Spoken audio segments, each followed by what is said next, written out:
우리가 사는 세상입니다. 따뜻하고 편안하고 익숙한 곳이죠. 하지만 자리에서 일어나 고개를 들면 생각은 어느새 세상 밖으로 향합니다. 우린 정말 우주의 먼지에 불과할까? 우주는 살기 좋은 곳일까? 나쁜 곳일까? 바라보며 상상하는 것도 나쁘지 않죠. 하지만 그곳으로 직접 떠나보는 것은 어떨까요? 우리가 서 있는 이곳에서 우주의 끝까지, 그곳에 감춰진 신비와 전율스런 공포, 찬란한 신세계, 불길한 어둠의 기운,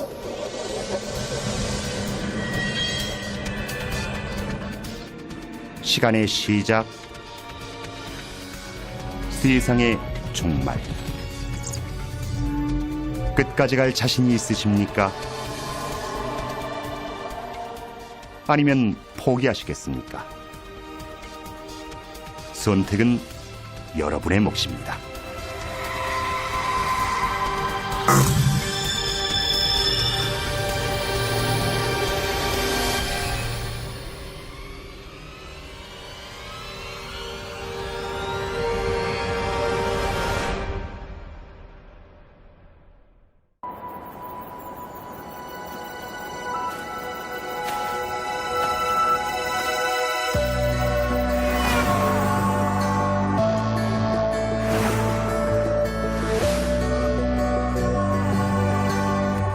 Live Curious, National Geographic Channel. 호기심에는 연령 제한이 없습니다. Live Curious, National Geographic Channel. 우주의 시작은 겨우 100km 상공이며 지구에서 1시간 거리죠. 지상의 삶은 계속됩니다. 교통 흐름과 주식 거래는 여전하고 스타트랙도 계속 방송되죠.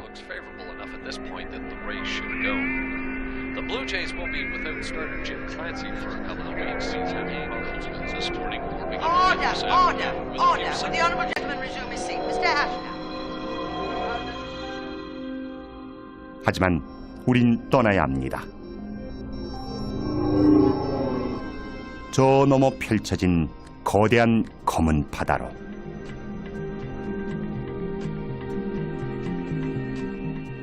첫 발을 담글 곳은 지구에서 그리 멀지 않은 곳, 바로 달입니다.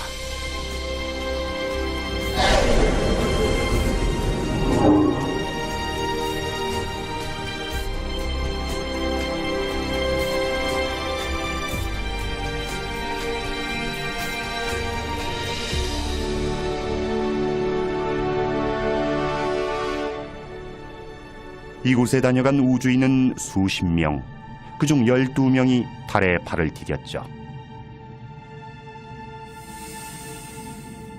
지구에서 겨우 38만여 킬로미터, 우주선으로 3일 거리, 지구를 떠난 지 얼마 되지도 않은 듯합니다.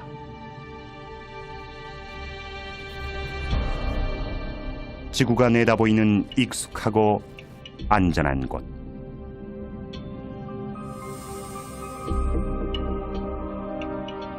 무수한 유성과 소행성의 폭격을 맞은 달은 마치 버려진 전쟁터 같습니다.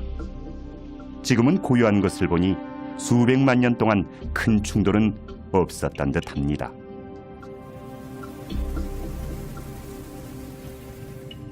아폴로 11호 달 착륙선을 보니 옛 생각이 납니다.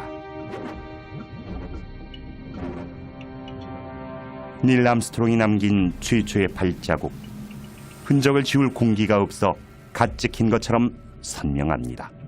수백만 년이 지나도 어쩌면 인류가 사라진 뒤에도 그대로일 것입니다.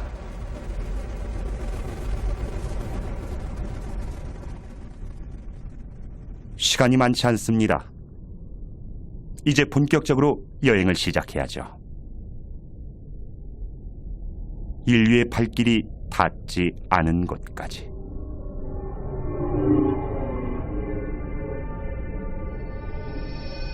어둠 속에 친근한 모습이 보입니다. 사랑의 여신 비너스, 바로 금성입니다. 샛별 또는 개밥바라기, 때론 동쪽에서 새날을 맞이하고 때론 서쪽에서 하루를 마감하는 별. 이 별을 뒤덮은 황색 구름은 햇빛을 반사합니다. 금성이 태양계의 가장 밝은 행성인 이유죠. 금성은 크기도 중력도 지구와 거의 같은 우리의 형제별입니다. 위험은 없을 것입니다.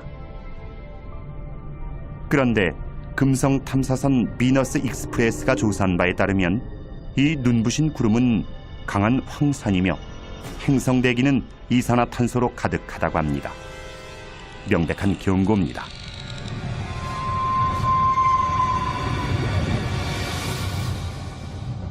금성은 진노한 여신 같습니다. 숨막히는 대기, 살인적인 기압, 섭씨 500도에 육박하는 뜨거운 대지. 더 있다가는 질식하거나 으스러지거나 문드러지거나 타버릴 것입니다.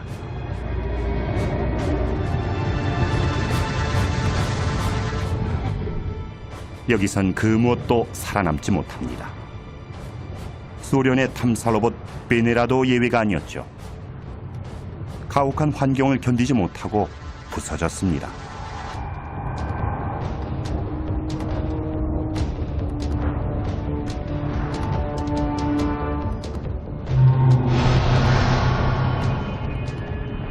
지구에서는 그토록 아름답던 여신의 실체는 섬뜩했습니다.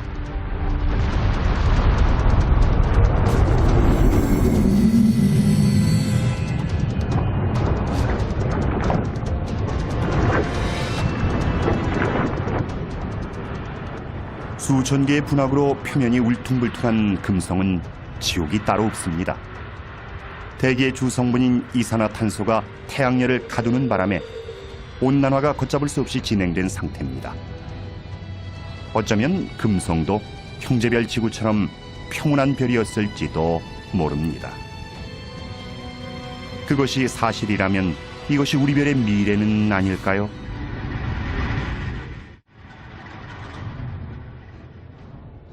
그만 돌아가야 할 것 같은 불길한 느낌이 고개를 듭니다. 하지만 태양엔 묘한 매력이 있습니다. 두려워 감히 쳐다볼 수 없지만 거부할 수 없는 힘으로 우리를 유혹하는 메두사처럼 우린 불 속으로 날아드는 나방입니다. 거대한 태양에 그을린 초란 별, 수성입니다. 태양에 너무 다가간 별은 이렇게 됩니다. 기온이 극과 극을 오가죠. 밤엔 영하 170도까지 내려가는가 하면 한낮엔 400도를 웃돕니다. 타다가 얼다가 표면에 난 상처는 수성의 험난한 과거를 여실히 보여줍니다. 수성 탐사선 메신저우가 뜻밖의 사실을 알려줍니다. 이 행성이 작은 덩치에 비해 중력이 크다는군요. 보기보다 무겁다는 뜻이죠. 얇은 암석층으로 덮인 커다란 쇠공 같은 수성은 지금보다 훨씬 큰 행성의 핵을 보는 듯합니다. 어쩌면 전 우주를 배경으로 한 핀볼 게임에서 떠돌이 비열이 수성과 충돌해 바깥층을 날려버린 것일지도 모릅니다. 궤도를 벗어난 행성들이 마주치는 모든 것을 여지없이 파괴하는 공간. 우린 그 한가운데 던져진 한없이 작고 무력한 존재입니다. 지금이라도 돌아가야 합니다. 하지만 어느 누가 태양의 매혹적인 광채를 보고 등을 돌릴 수 있을까요?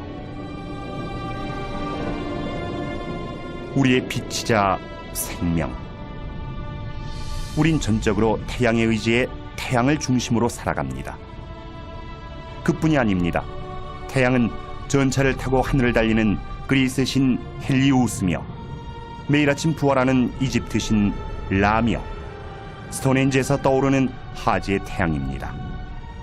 지난 수백만 년 동안 태양은 신의 얼굴에 가장 가까운 존재였습니다. 지구에서 1억 5천만 킬로미터, 비행기로 20년 거리. 태양이 꺼진다 해도 우린 8분 뒤에야 그 사실을 알 만큼 까마득한 거리입니다. 태양은 지구 100만 개를 합친 것보다 큽니다. 또 중력으로 태양계 전체를 움직일 만큼 무겁습니다.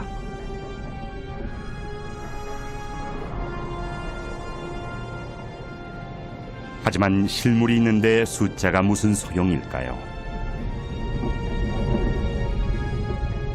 매일 어김없이 우리 머리 위에 떠오르는 친숙한 태양. 가까이 보니 너무나 낯선 모습입니다. 산압계 유동치는 백열가스. 그 온도는 무려 5,000도를 넘습니다. 중심부는 수천만 도에 이를 것으로 추정됩니다.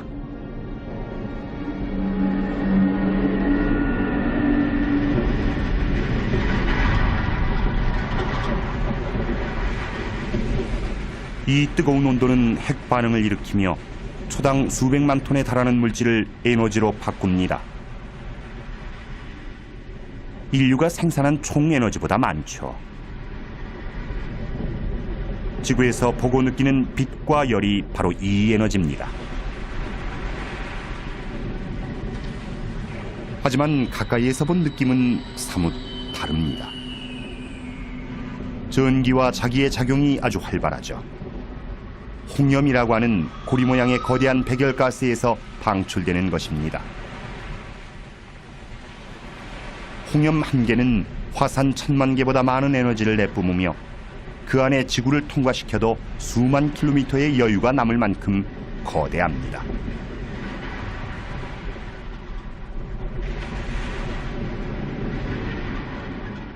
홍염이 솟구친 자리엔 비교적 온도가 낮은 층이 드러나는데 이것이 흑점입니다.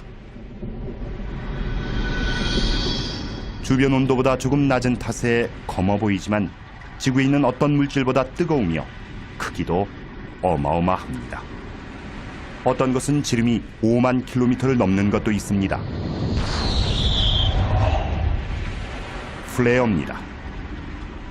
전할 띤 고온의 가스가 분출하면서 강한 방사선을 내뿜는 현상이죠.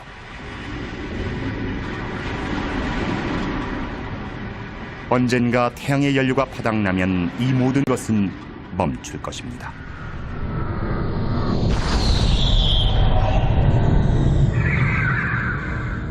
태양이 죽으면 지구의 운명도 끝입니다.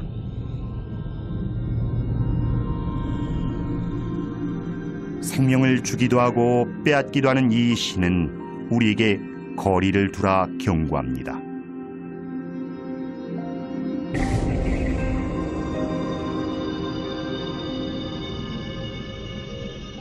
길 잃은 혜성이 너무 가까이 왔군요. 태양열을 받아 증발하면서 수백만 킬로미터나 되는 긴 꼬리를 만들고 있습니다.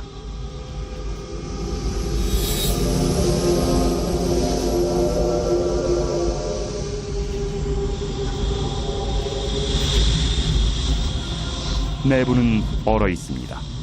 태양계 밖을 떠도는 얼어붙은 천체에서 떨어져 나온 게 분명합니다. 뜨거운 물과 수증기, 먼지를 뿜고 있습니다. 태양이 혜성에 얼어붙은 심장마저 녹이는 것입니다.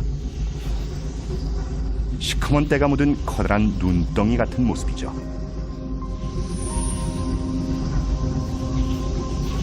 이 작은 티끌들은 유기물 같습니다. 언제부터 얼음에 갇혀 있었는지는 알 수 없습니다. 아마 태양계가 생길 때부터였는지도 모르죠. 만약 이런 혜성이 수십억 년 전 어린 지구와 부딪혔다면 그와 함께 생명의 원료인 물과 유기물이 지구에 전해졌을 것입니다. 여러분이나 저를 낳은 생명의 씨앗은 그때 심어졌는지도 모릅니다.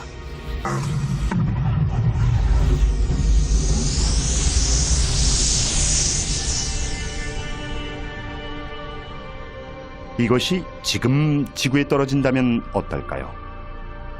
일성이나 소행성 충돌로 멸종된 공룡을 생각해 보십시오. 이는 시간 문제일 뿐입니다. 그 전까지 대책을 마련하지 못한다면 언젠가 우리도 공룡과 같은 길을 가게 될 것입니다. 지구는 무사합니다. 적어도 지금은 말이죠. 만약 지구가 멸망하면 우린 돌아갈 곳이 없습니다. 척박한 우주 공간을 정처 없이 떠도는 미아가 돼 새로운 지구를 찾아야 합니다.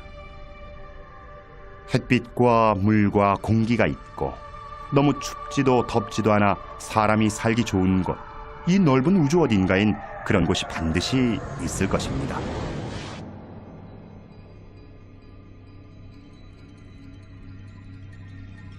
붉은 행성, 화성입니다. 우린 수백 년 동안 화성에서 생명의 흔적을 찾았습니다.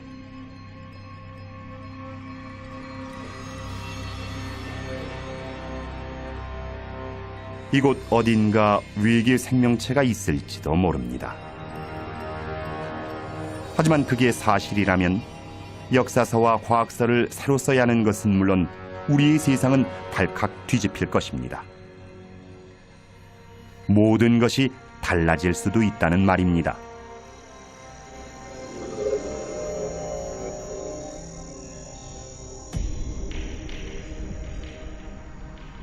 화성만큼 우리의 상상을 자극하는 행성도 없습니다. 공상과학 영화나 만화에도 화성인이 단골로 등장하죠. 물론 모두 지어낸 얘기지만 이곳에 정말 뭔가 살고 있지는 않을까요? 하지만 이곳은 이미 죽은 별입니다. 생명을 지탱해줄 모든 활동은 이미 수억 년 전에 멈춘 상태. 지금의 화성은 거대한 붉은 화석에 불과합니다.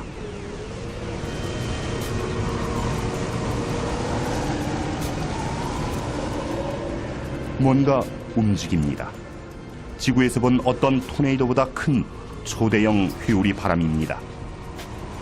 바람이 분다는 것은 다시 말해 공기가 있다는 뜻이고, 공기가 있다는 것은 생명체가 살 수 있다는 뜻이죠. 하지만 사람이 숨쉬기엔 너무 희박하고 이산화탄소도 너무 많습니다.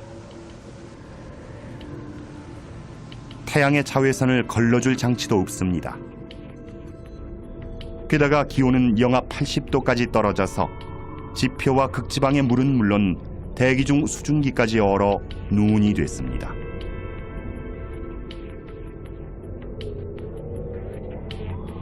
생명이 살 것 같지 않은 곳이지만 지구엔 극심한 더위와 추위를 견디는 생물이 있고 가장 깊은 바다 속에도 생명이 살아갑니다. 생명이 바이러스처럼 적응하고 번식하는 존재라면 지금 우린 생명 바이러스를 우주에 퍼뜨리고 있는 것일지도 모릅니다. 생명은 아무리 혹독한 조건에서도 살 길을 찾곤 합니다. 하지만 이곳은 죽은 별, 토양의 광물질 등의 영양분을 공급할 지질 활동이 전혀 없고 얼어붙은 물을 녹일 열도 없으며 보이는 것이라곤 짙게 깔린 먼지구름뿐입니다.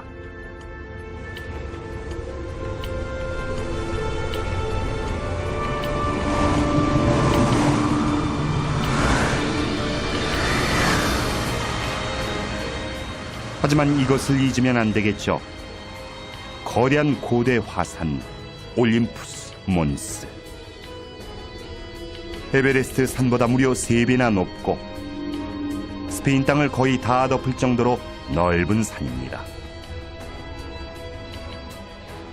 1970년대에 발견된 이후 사화산으로 알려졌죠.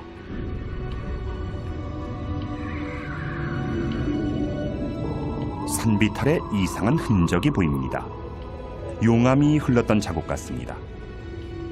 하지만 용암류는 운석 충돌과 함께 사라진 지 오래죠. 물론 이 화산이 정말 죽었다면 말입니다.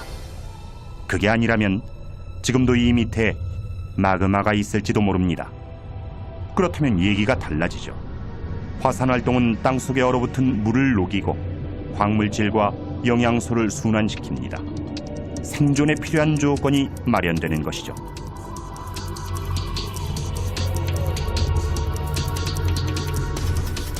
이에 비하면 그랜드 캐년은 도로에 난 틈입니다. 끝도 없이 펼쳐진 이 협곡은 북아메리카 대륙 전체를 가로지를 듯합니다. 이곳에서는 침식이 일어났던 것 같군요. 협곡 바닥엔 강이 마른 듯한 흔적도 보입니다. 화산 활동으로 녹아내린 땅속 얼음이 이 거대한 협곡을 따라 흘렀는지도 모르죠. 이런 활동은 지금도 얼음을 녹일 수 있고 물을 만들 수 있습니다. 물이 있는 곳이라면 생물도 살 수 있죠. 이곳에 물이 흐른다면 살아있는 생물이 있을 가능성도 있습니다.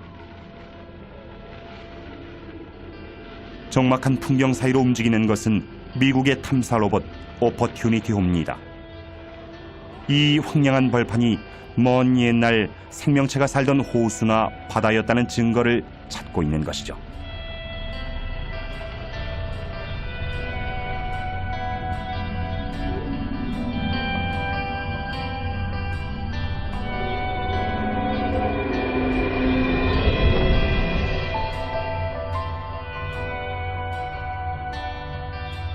이 골짜기를 보십시오. 화성 탐사선은 이 위를 지나갈 때마다 새로운 골짜기를 발견합니다. 화성이 생동하고 있다는 또 다른 증거죠. 골짜기를 만드는 것이 이 밑에 흐르는 물이라면 그 물에 생명체가 살 수도 있다는 뜻이니까요.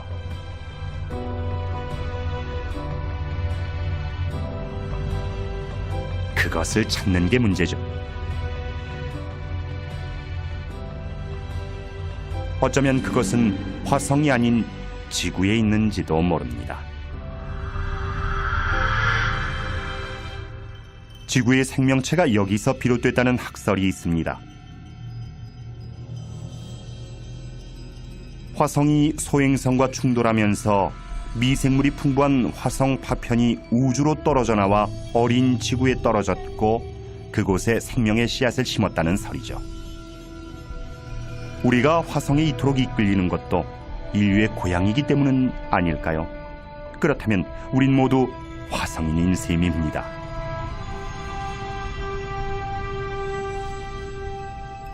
이곳은 우리가 알던 화성이 아닌 끊임없이 변화하는 활기찬 행성이었습니다. 태양계에서 가장 활발히 연구된 화성조차 잘 모른다면 우리가 모르는 것은 얼마나 많을까요? 우주엔 더 많은 비밀이 숨어 있을 것입니다.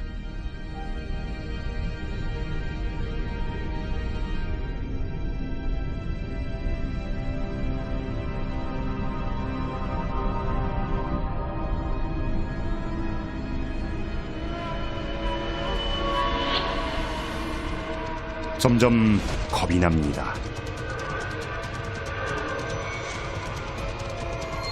거대한 컴퓨터 게임 속에 들어온 기분입니다.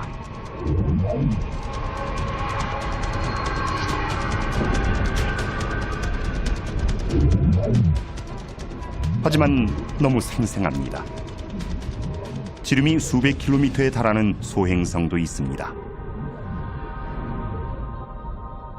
이것은 길이 30km쯤 되겠군요. 그런데 위에 뭔가 있습니다. 우주 탐사선입니다. 시속 8만 킬로미터로 움직이는 소행성에 내리기란 쉽지 않은 일이죠. 주기적으로 충돌하고 부서지며 별똥별이 돼 지구로 떨어지는 바위 덩어리. 이것을 연구하려면 많은 노력이 필요합니다. 신비한 상징, 초자연적 징조, 그뿐이 아닙니다. 이런 바위 덩어리가 모여 우리가 사는 것 같은 행성이 됐다고 하니까요.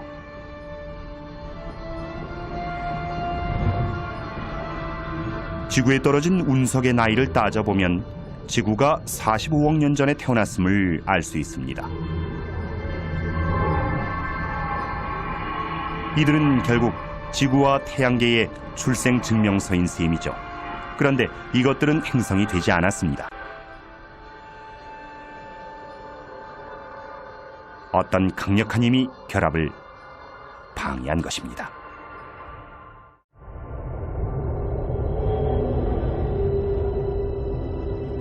목성, 덩치 좀 보십시오. 지구보다 1000배 이상 클 듯합니다. 나머지 행성이 다 들어가도 될 만큼 거대합니다. 이 정도 크기면 인력이 주변에 큰 영향을 미치죠. 그래서 소행성들이 행성이 못 되는 것입니다. 보십시오. 미용이 넘칩니다. 하지만 가까이 들여다보면 꼭 그렇지만도 않습니다.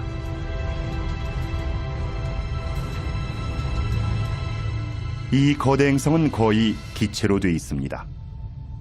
이곳에 내리면 한없이 빠져들어가 지면에 닿지 못할 수도 있습니다. 또한 목성의 수려한 외관은 격렬한 운동의 결과입니다.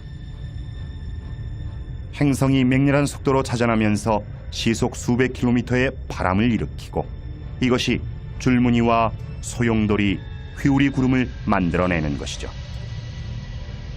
그리고 이것은 그 유명한 목성의 대적점, 태양계에서 가장 크고 사나운 폭풍이죠. 지구의 3배가 넘는 큰 폭풍이 300년 이상 몰아치고 있는 것입니다. 휘몰아치는 이 구름은 뇌우를 일으킵니다. 지구에 치는 번개보다 10,000배나 강력한 것이죠.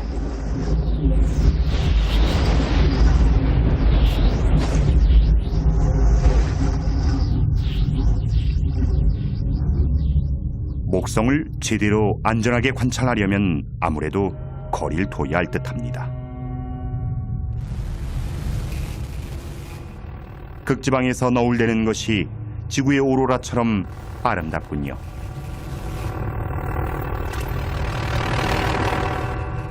그런데 가이거 계수기가 미친 듯이 돌아갑니다. 목성의 강한 자기장에 이끌린 살인적인 방사선이 만들어낸 오로라인 모양이죠. 이제야 알겠습니다. 이곳이 우리의 예상과는 전혀 다른 세계라는 것을. 우주는 모순과 속임수와 함정으로 가득한 곳이란 것을. 일단 안전한 곳을 찾아야 합니다. 잠시 내려앉아 숨을 돌릴 곳 말입니다. 알록달록한 위성 이오는 어떨까요?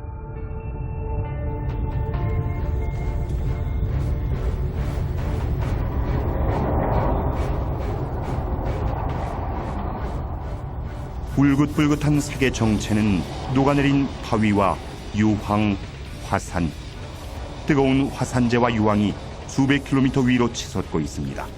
안전하긴커녕 태양에 버금가는 위험천만한 곳입니다.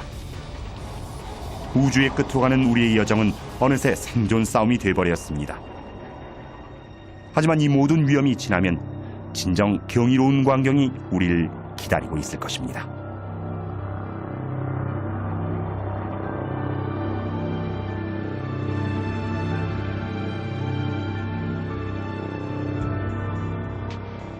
지구에서 6억 5천만 킬로미터의 거리. 기이하게 생긴 곳입니다.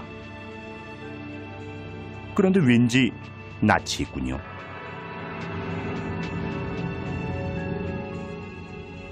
얼음으로 뒤덮인 갈라진 땅이 북극을 보는 듯합니다.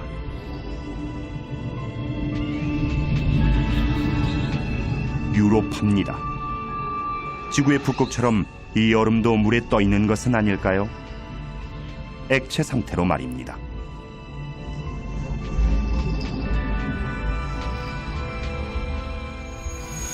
흥미로운 이야기죠.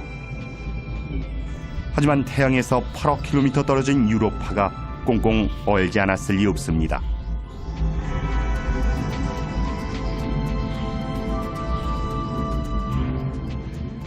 그러나 목성의 중력이 땅속 깊이 마찰을 일으켜 유로파가 완전히 얼어붙지 않았다면 이 두꺼운 얼음 아래 생명이 자라고 있을지도 모릅니다. 만약 이 안에 미생물과 갑각류, 오징어들이 사는 거대한 생태계가 있다면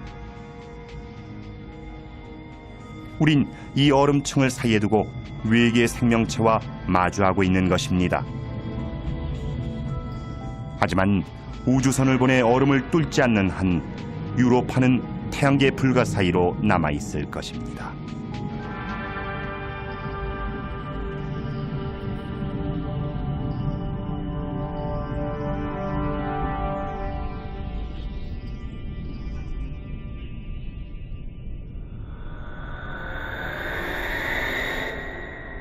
우리의 꿈속에 상상 속에 언제나 존재하는 별. 그 별이 지금 우리 눈앞에 있습니다. 태양계 행성 중 가장 아름다운 보석, 토성. 우린 이곳을 보려고 이 험한 길을 달려왔나 봅니다. 토성엔 신비한 무언가가 있습니다. 거대한 기체 덩어리인 토성은 물에 뜰 정도로 가볍습니다. 토성의 고리는 지구에서 달의 거리만큼 넓게 퍼져 있지만 두께는 몇백 미터에 불과합니다. 토성 탐사선 카시니호에 희미한 전파가 잡힙니다. 토성의 극지방 오로라에서 나오는 듯합니다. 이것이야말로 별의 노래 아닐까요? 카시니호의 조사에 따르면 이 고리는 토성의 중력에 부서진 위성의 잔해일 것이라고 합니다. 이 다시 없는 장관은 파멸의 흔적이었습니다.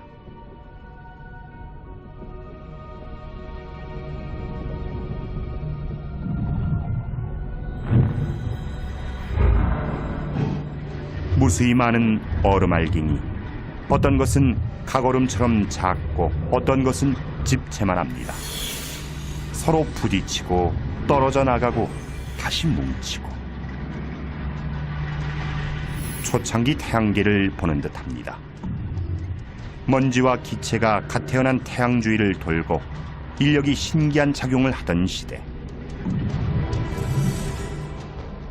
이런 파편이 만나 덩어리를 이뤘고 그렇게 우리의 지구가 탄생했죠.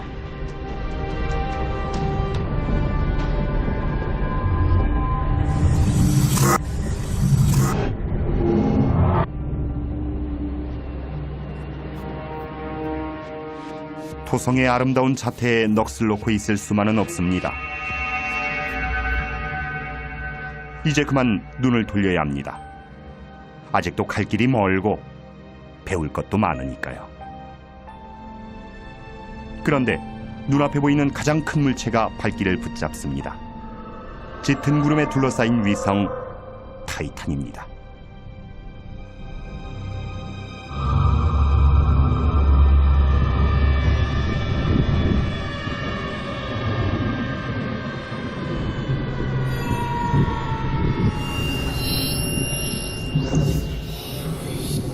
이곳엔 대기가 있는 것 같군요. 바람과 비, 계절까지 있습니다. 강과 호수, 바다도 보입니다. 지금까지 본 천체 중 지구와 가장 비슷합니다. 토성에 머물지 않길 잘했다는 생각이 드는군요. 그런데 이것은 물이 아니라 액체 천연가스입니다. 지구 전체의 석유와 가스 매장량의 수백 배는 될 것으로 추정됩니다. 가져갈 수만 있다면 지구의 모든 도시와 자동차가 수천 년 동안 쓸 수 있는 양이죠. 어쩌면 먼 훗날 이곳에 정착한 지구인들이 쓰게 될지도 모르겠군요. 타이탄이 주인 없는 별이라면 말이죠. 그것을 알아보고자 카시니호의 위성 탐사선 하위 헌스가 타이탄에 착륙했습니다. 그리고 토양에서 유기물의 존재를 확인했죠. 하지만 이곳의 기온은 영하 180도. 생명체가 되기엔 불가능한 조건입니다. 타이탄이 더워진다면 모르지만요. 태양은 점점 뜨거워질 것입니다. 그렇게 되면 수십억 년 전 지구에서 그랬듯 이곳에도 수많은 생명이 싹틀 것입니다. 지구가 너무 뜨거워지면 우린 타이탄에 정착할지도 모릅니다. 그때는 이 머나먼 별이 인류의 고향이 되겠죠.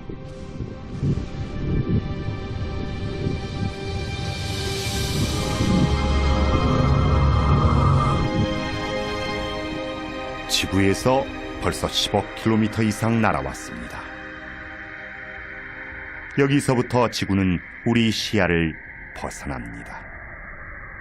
지금 우린 절벽 끝에 서서 태양계 외곽의 신비한 세계를 바라보고 있습니다. 우리가 진정 우주를 이해하고 그 끝을 보고자 한다면 여길 넘어야 합니다. 이는 별이 죽는 순간으로 원자가 녹아 밀착된 상태. 밀도가 어찌나 높은지 찻숟가락만한 양의 질량이 1톤이나 됩니다.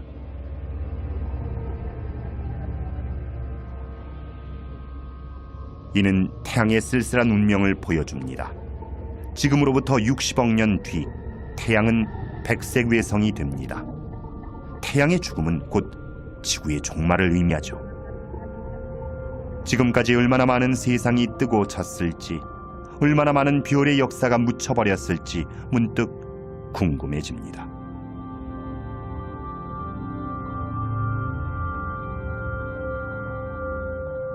하지만 가장 위대한 역사는 남아 있습니다. 이제 우린 시간을 거슬러 올라갈 것입니다. 우주의 모든 이야기가 시작되는 첫 번째 장으로.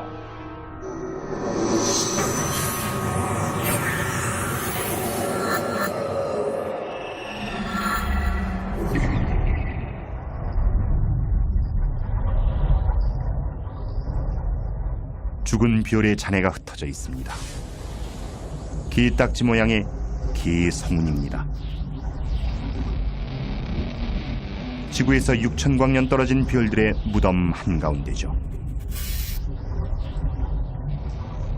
그동안 기적같은 장면을 목격하며 많은 것을 배웠습니다. 한때 상상조차 하지 못했던 이런 광경도 이제는 담담히 받아들일 수 있습니다. 마음의 준비는 돼 있습니다. 이 앞에 무엇이 기다리든 우린 우주의 끝으로 갈 것입니다. 죽은 듯 보이지만 어쩌면 폭풍이 지나간 자리일지도 모릅니다.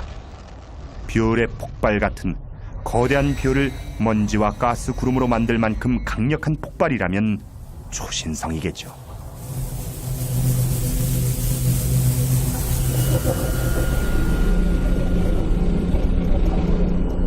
폭풍의 눈입니다.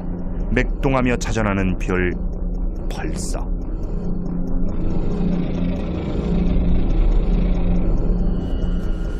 커다란 별의 핵이 중력에 쪼그라든 모양입니다. 지름은 겨우 20km지만 밀도는 상상을 초월하죠. 핀 끝만한 양이 많으면 수백만 톤은 될 것입니다. 피겨스케이팅 선수가 제자리에서 돌면서 팔을 안으로 모으듯 이 별도 부피가 줄수록 회전이 빨라집니다. 양쪽으로 내쏘는 광선, 에너지, 방사선, 초당 30회의 고속 회전, 거대한 먼지와 가스구름. 펄서가 내뿜는 방사선의 양은 태양보다 많습니다.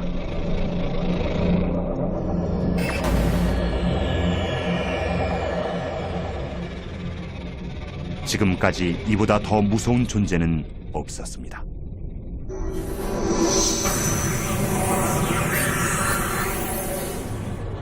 처음에 봤다면 겁에 질렸겠죠. 하지만 이제는 압니다. 모험 없이는 기적도 없다는 것을. 악몽을 두려워하면 꿈꿀 수 없다는 것.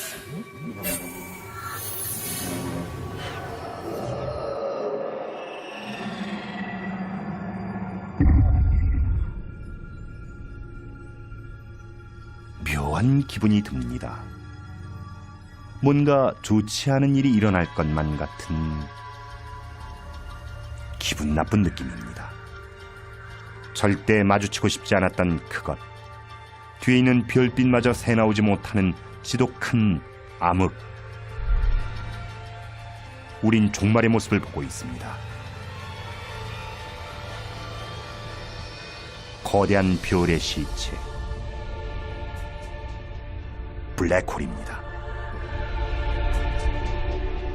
이 별은 백색 외성이나 펄서가 되지 않았습니다.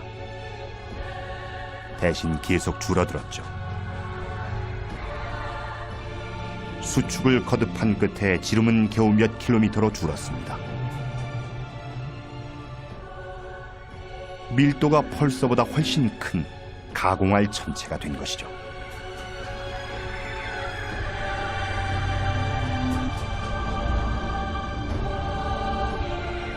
너무 가까이 가면 다시는 돌아오지 못합니다. 왜 블랙홀인지 알겠군요. 그 중력이 너무 강해 빛조차 빠져나오지 못합니다. 단단한 바위 덩어리인 소행성도 블랙홀의 구멍에 빨려 들어가면서 점점 늘어나고 있습니다. 이 안에 우리가 아는 물질은 존재하지 않습니다. 시간도 공간도 없으며 모든 물리학 법칙마저 무시되죠.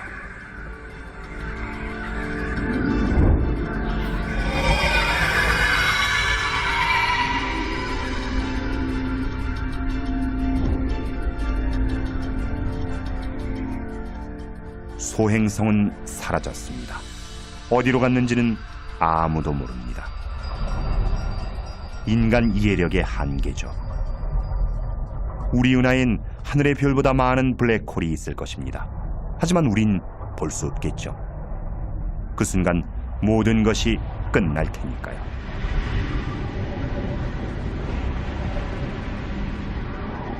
끝이 보이지 않는 나락으로 서서히 사라져가는 이 별처럼.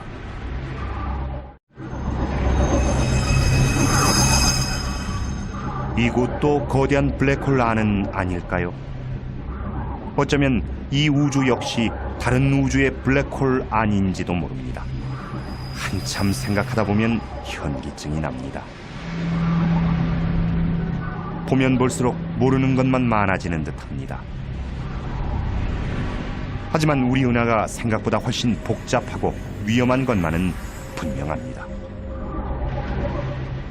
우린 아직 우리 은하 안에 있습니다. 은하계 너머 광대한 우주는 아직 보지도 못했죠. 온갖 모험과 신비한 비밀이 우리를 기다리고 있습니다. 먼저 이 은하수를 나갈 방법부터 찾아야 합니다.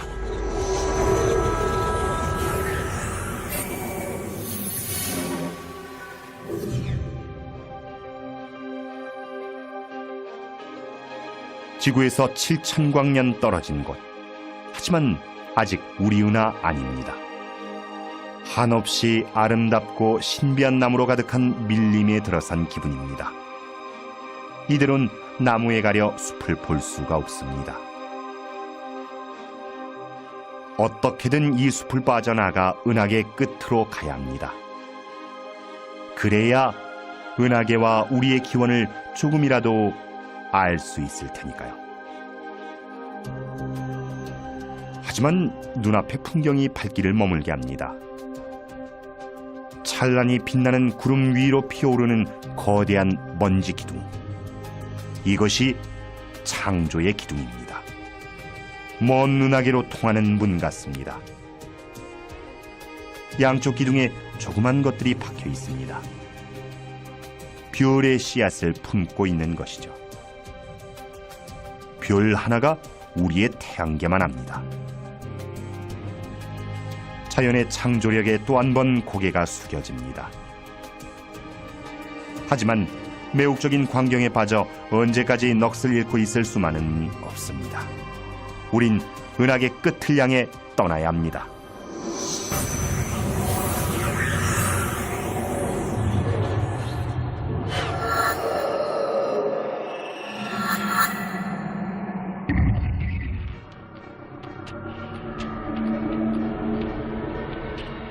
은하계의 황홀한 풍경에 눈이 멀어 그 무서움을 잊고 우주의 지뢰밭에 들어오고 말았습니다. 별에서 터져나온 거대한 가스구름이 마치 느린 화면처럼 움직입니다. 우리 태양보다 100만 배는 더 밝은 거대한 별. 그것이 붕괴되고 있습니다. 연료가 떨어진 것입니다. 에너지원이던 핵반응은 서서히 멈추고 별은 마지막 순간을 맞습니다. 결국엔 중심핵이 급격히 무너지고 그곳에서 새로운 블랙홀이 탄생하기죠.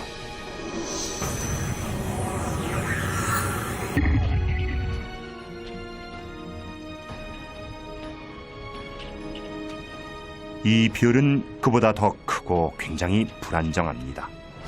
곧 폭발할 것 같습니다. 이렇게 큰 별이 죽으면 초신성보다 100배는 강한 폭발이 일어나죠. 그것이 우주에서 가장 성대한 별의 최후, 극초신성 폭발입니다.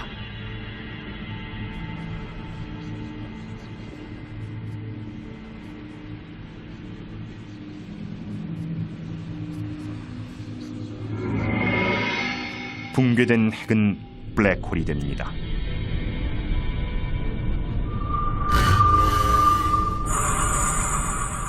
별 전체를 관통하는 충격파에 바깥층이 우주 공간으로 터져나갑니다.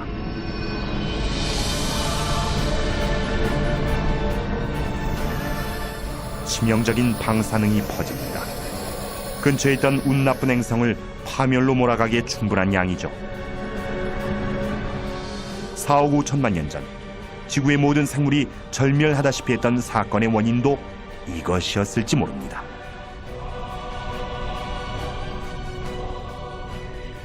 죽음의 극초신성, 얼어붙은 해성, 타버린 행성, 백색 외성, 적색 거성, 지구. 거대한 빛의 연못 속의 작은 물방울. 그것이 우리의 은하계입니다.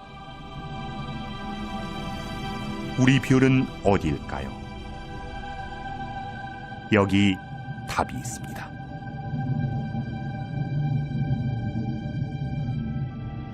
과거와 현재의 문명, 지금까지 살아온 전 인류, 아주 작은 벌레, 가장 높은 산, 모두 보이지 않는 존재입니다. 작은 점도 안 됩니다.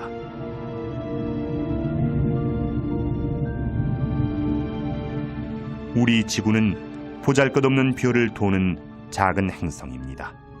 지금 당장 없어진다 한들 티도 안 날 것입니다. 하지만 지금까지 본 곳들은 우리가 살고 싶은 곳도 살 수 있는 곳도 아니었습니다. 지구에서 멀리 떨어진 지금에야 그 가치를 알 것 같습니다.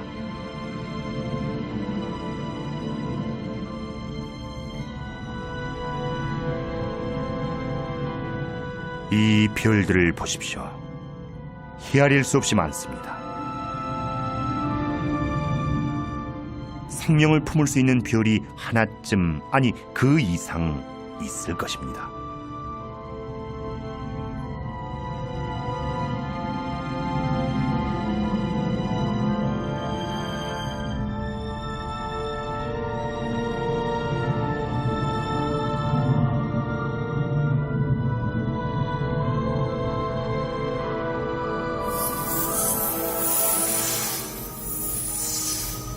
별이 촘촘히 모인 이 대성단이 그곳인지도 모르죠.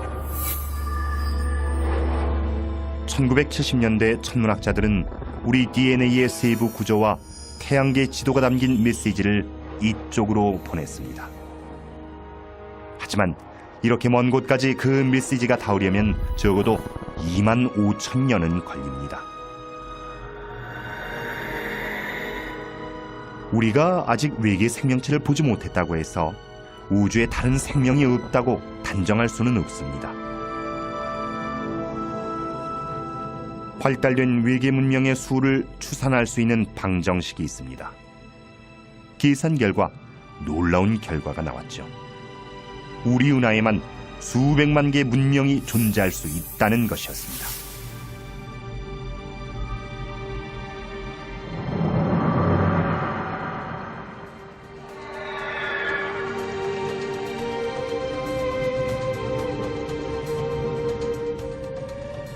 지금까지 본 것은 모두 우리 은하 아니었습니다. 기회는 지금입니다. 이제 다른 은하로 나아가 더 큰 그림을 볼 때입니다. 우주 만물이 어디에서 왔는지도 알 수 있을지 모릅니다. 준비됐습니다. 우리가 사는 태양계와 우리 은하를 떠나 은하간 공간으로 곧 출발할 것입니다.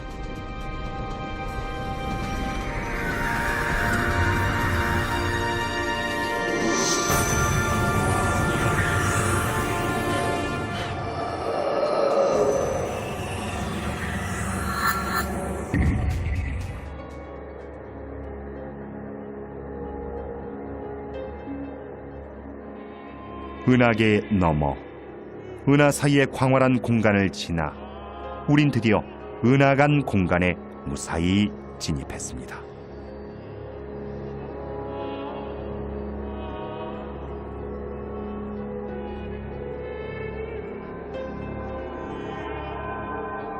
이곳엔 시야를 막는 것이 없습니다. 가장 가까운 은하도 수백만 광년이나 떨어져 있으니까요. 우리 은하계의 엄청난 중력에 산산조각난 외부 은하의 잔재, 텅 빈 공간으로 흩어집니다.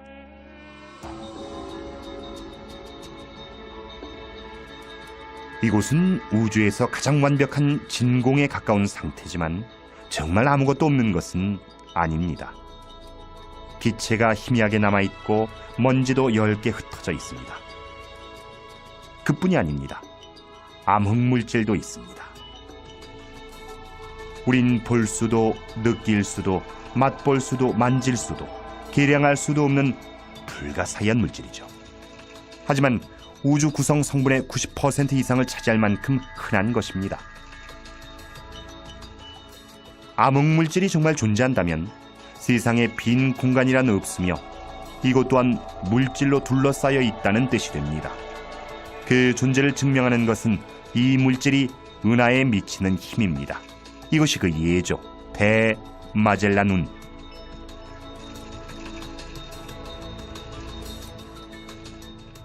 오늘날 가장 빠른 우주선으로 60억 년 이상 걸리는 거리.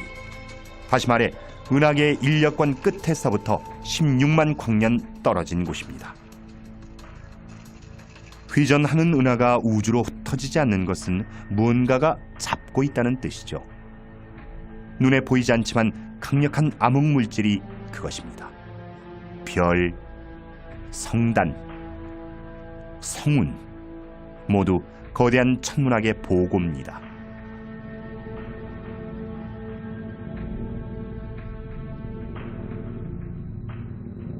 이곳은 꼭 반짝이는 진주 목걸이 같습니다. 불덩어리였군요. 강력한 폭발과 함께 퍼져나가고 있습니다. 초신성입니다. 이 빛은 1987년 지구에서 육안으로 관찰할 수 있었을 정도로 굉장히 밝습니다. 게다가 연쇄 핵반응을 일으킬 만큼 격렬해서 원자를 융합해 새로운 원소를 만들어내죠. 그렇게 생겨난 금, 은, 백금 등의 물질은 우주로 튕겨나갑니다.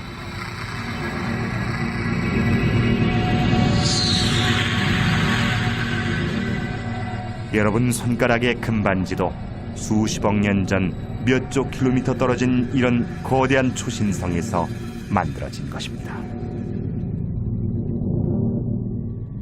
지구에서 바라본 우주는 동떨어진 세계였습니다. 하늘에 떠 있는 전혀 다른 세계. 그런데 아니었죠. 우주의 이야기가 곧 우리 모두의 이야기였습니다.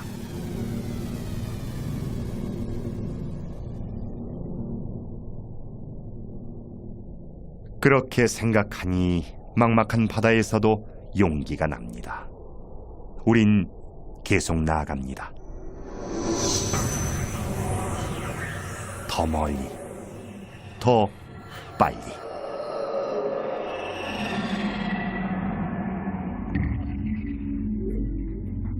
이것은 250만 광년 떨어진 곳에 있는 안드로메다 은하. 거의 시속 100만 킬로미터로 이동하고 있습니다. 우주의 모든 것은 폭탄의 파편이 튀듯 멀어집니다. 우리가 보는 이 은하는 아프리카 초원에 유인원을 닮은 인류의 조상이 나타났을 때의 모습이죠.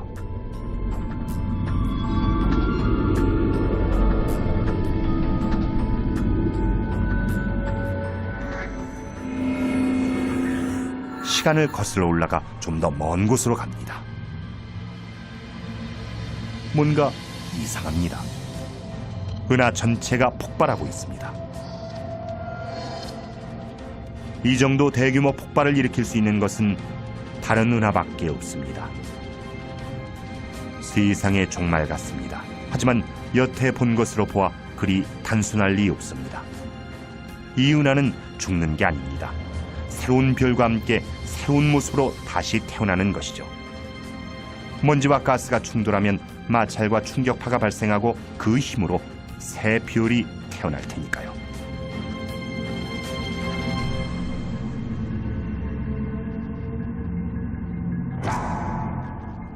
혼돈 속에도 질서가 있고 무한한 변화에도 패턴이 있습니다. 탄생과 죽음, 창조와 파괴라는 끝없는 순환이 그것이죠. 이들 은하는 이 드넓은 우주의 기본 패턴에 따라 움직이는 것입니다. 우주엔 수십억 개의 은하가 있고 그 안에 수백 수천억 개의 별이 있습니다. 지구에 있는 해변의 모래알을 다 합친 것보다도 많을 수 있습니다. 지금 존재하는 별만 따져도 그렇다는 얘기죠. 우주엔 이미 생을 마친 별도 있고 막 태어나는 별도 있고 태어날 별도 있습니다. 마침내 눈에 들어온 큰 그림은 상상했던 것보다 훨씬 컸습니다. 이 바람개비 은하는 지구에서 굉장히 먼 은하입니다. 지금 지구에서 메시지를 보내면 이곳까지 오는데 2700만 년이나 걸릴 정도죠. 우리 인류 또는 지구가 그 답신을 받을 때까지 존재하기나 할까요? 아마 아닐 것입니다.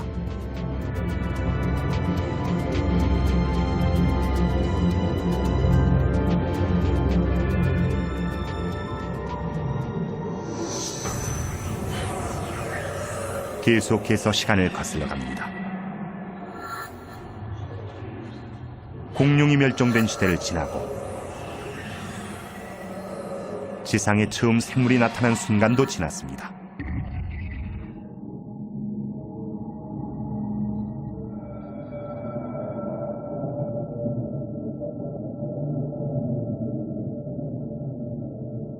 지구에서 20억 광년 거리, 우주의 끝이 다가옵니다. 시간은 거의 처음으로 돌아갑니다. 이것은 은하가 아닙니다. 은하 수백 개를 합친 것보다도 박습니다. 눈부신 에너지 빔이 몇 조 킬로미터까지 뻗어나갑니다. 이렇게 크고 밝은 것이라면 힘도 어마어마할 것입니다. 경험으로 보아 우주에서 힘은 곧 위험을 뜻합니다. 우주에서 가장 위험한 천체, 준성 같습니다. 정말 그렇다면 목적지를 눈앞에 둔 이곳에서 우리의 여행도 끝나는 것일까요?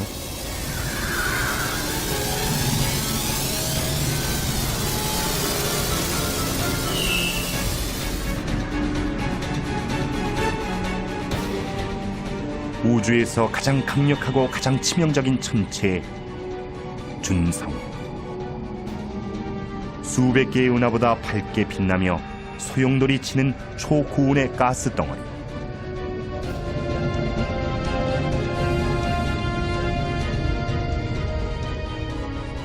가공한 힘의 원천은 이 거대한 짐승의 심장부에 있습니다. 태양 10억 개의 질량과 맞먹는 어둠의 핵, 초대형 블랙홀이 그것이죠.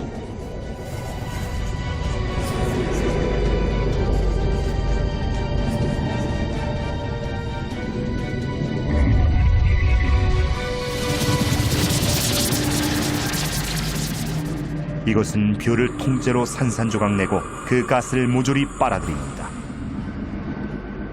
결국 그 별은 우주에서 영원히 자취를 감추게 됩니다.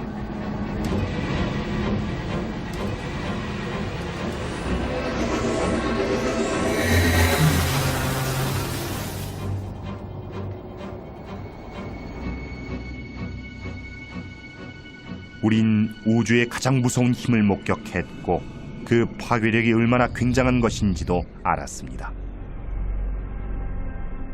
남은 곳은 우주의 끝. 이제 거의 다 왔습니다.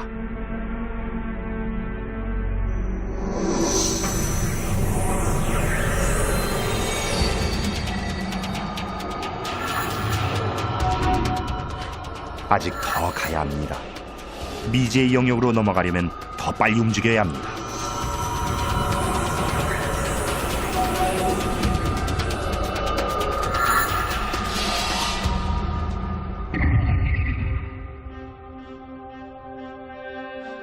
지구에서 80억 광년 떨어진 곳에도 은하가 있습니다.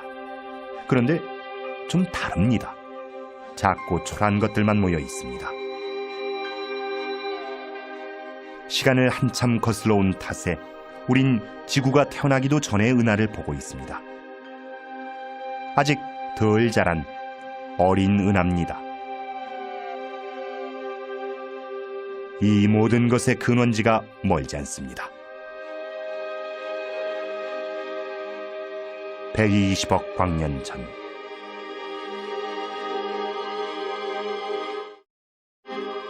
이 은하들을 보십시오. 캄캄한 바닷속을 떠다니는 원시 플랑크톤 같습니다.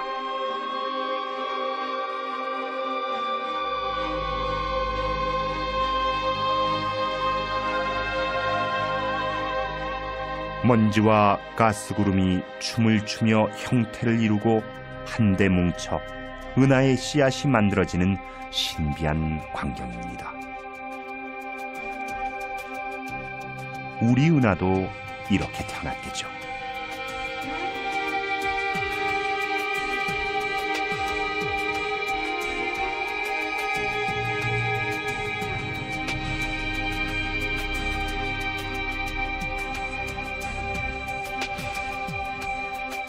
은하가 사라집니다. 지금은 별조차 태어나기 전 우주의 암흑기입니다. 좀 더 시간을 거슬러 올라가니 빛이 보입니다. 우리가 아는 지금의 우주를 탄생시킨 힘, 대폭발의 잔광입니다.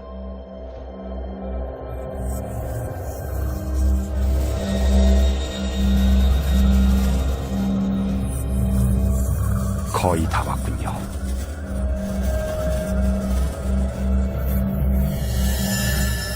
여기, 바로 이곳입니다. 우리가 찾던 우주의 끝. 지구에서 1300km 떨어진 곳, 135억 광년 전입니다.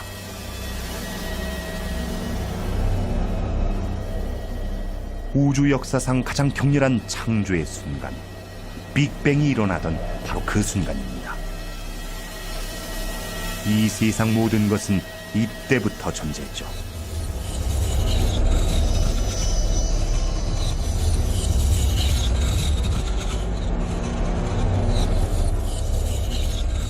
지상의 모든 종교와 문화가 이를 알고자 했습니다. 하지만 이런 창조의 힘이 어디서, 왜 왔는지는 여전히 의문입니다. 우리의 여정은 여기서 끝나지만 우주는 여기서부터 시작입니다.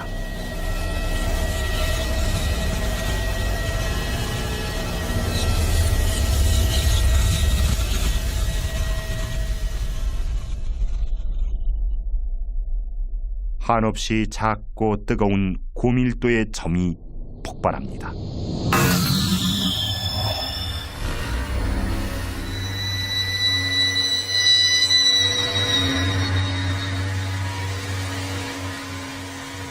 이어서 시간과 공간, 물질, 우리의 우주가 생겨납니다.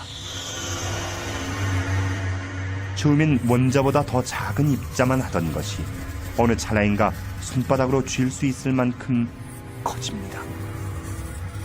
그리고 잠시 후 어느새 지구만해집니다.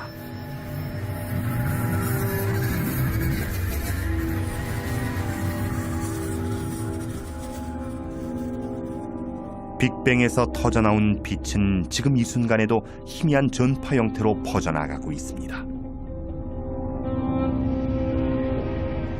가정의 TV 안테나에도 잡힙니다. 빈 채널에서 나오는 잡음이 그것이죠.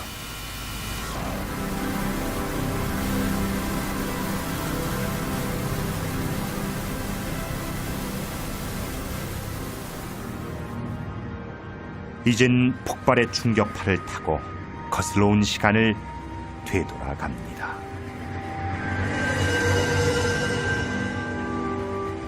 그동안 마주친 모든 것들이 빅뱅의 불똥이 돼 날아갑니다. 은하도 별도 행성도 모두 작은 파편입니다.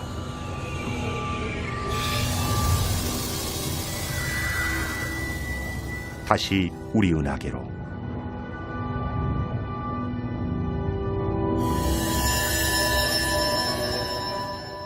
우리 태양계로. 우리가 향하는 곳은 빅뱅의 여파에 소용돌이치며 서서히 식어가는 무수한 천체 중의 하나, 지구입니다.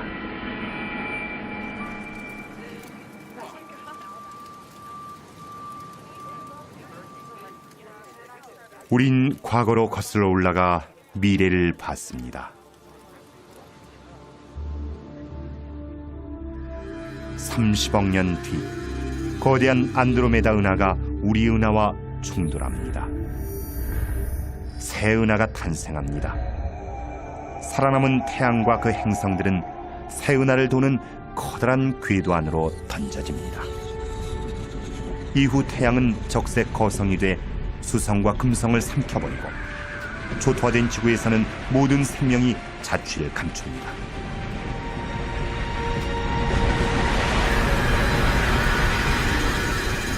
태양은 백색 외성으로 쭈그러져 생을 마칩니다. 주변 별들도 죽어갑니다. 그리고 그 자리에 백색 외성과 펄서, 블랙홀이 생깁니다. 은하계는 그렇게 사그라집니다.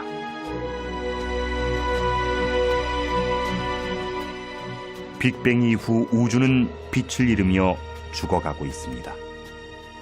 갑작스런 폭발이 아니라 서서히 멀어지는 불빛처럼.